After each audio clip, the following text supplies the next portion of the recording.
onde o entendimento original de liberdade, do termo liberdade, de onde ele vem?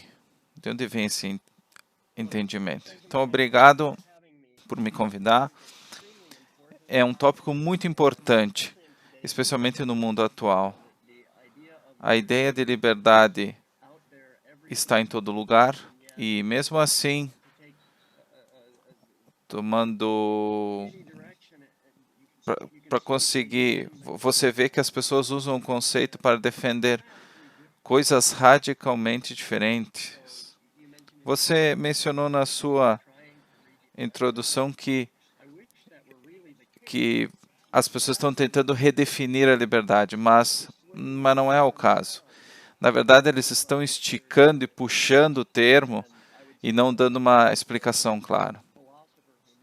Posso dizer que o John Stuart Mill foi o filósofo que mais redefiniu o termo, mas não vamos adiantar as coisas. Então vamos voltar ao início, quando o primeiro tipo de discussão sobre liberdade como um conceito político-filosófico veio de John Locke, um filósofo que viveu nos anos 1600. Locke foi muito influente nos fundadores dos Estados Unidos. Normalmente chamado de o pai filosófico dos Estados Unidos. E há muita verdade nisso. Locke começou sua filosofia política ao fazer uma pergunta bem simples.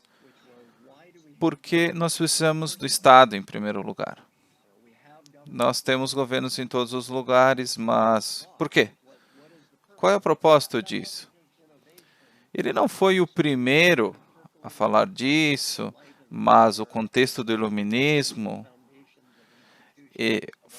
era o momento do questionar as instituições e as suas funções.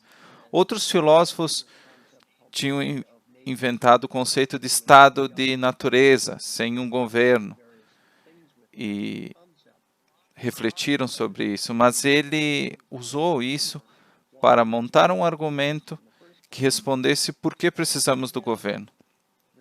Para ele, o estado de natureza era um lugar onde havia regras morais e as pessoas, no geral, seriam racionais e tentariam lidar entre si de forma apropriada. Seriam governadas pelas leis morais. Mas havia um problema. E nós podemos dizer, e ele diria, que nós estamos sempre sobre a ameaça de coerção. Então, para ele,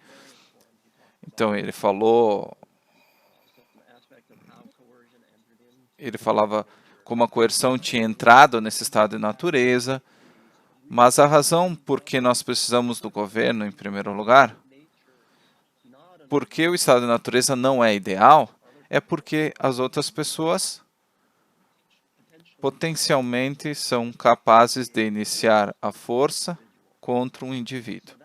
Então, para ele, esse era o centro da noção de liberdade. E há sim diferenças no inglês entre os termos, entre liberty e freedom, mas eu considero como sinônimos, mesmo que tenham origens etimológicas distintas. Mas Locke argumentava que a necessidade fundamental que temos na sociedade é sermos protegidos da coerção. E para ele, a liberdade era a ausência de força, de coerção. Ele foi muito explícito nisso, mesmo sendo pioneiro. É difícil para o primeiro conseguir aprender um conceito e deixá-lo claro. Locke, nas suas cartas sobre a tolerância, ele deixa claro que ideias ou pressão social, mesmo ele dá o exemplo da igreja, que excomunga pessoas por se desviar do seu dogma. Essas coisas não violam a sua liberdade, porque não o coagem, não o forçam. Você pode trocar de igreja, viver de outra forma, mesmo que fosse muito doloroso ser excomungado. Mas isso não ataca a sua liberdade. Já a sua liberdade não fica intacta quando alguém dá uma machadada na sua cabeça. Então, você vai entrar para a minha igreja ou não? Então, naquela obra, Carta sobre a Tolerância, ele defendeu a liberdade intelectual.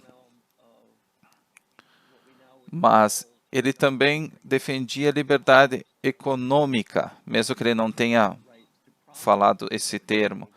O direito à propriedade, isso era muito importante para ele. Então, você é livre na medida em que você é livre escolher por si próprio, sem coerção de outras pessoas ou do Estado. Então, esse é o centro do conceito de liberdade.